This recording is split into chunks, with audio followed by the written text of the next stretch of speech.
teenage fugitive was finally caught after posting photos on Snapchat with her child, cops say.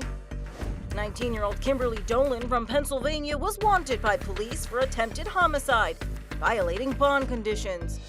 Investigators say she hit a person, then ran over someone else at a gas station back in January. They say she confessed, telling detectives she could hear the victim stuck under the vehicle.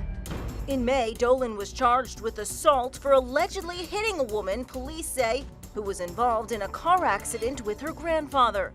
Police have been searching for Dolan since an arrest warrant was issued at the end of the month. It wasn't until cops say she started posting photos on Snapchat when they were able to track her down at an amusement park. For InsideEdition.com, I'm Lee Sheps.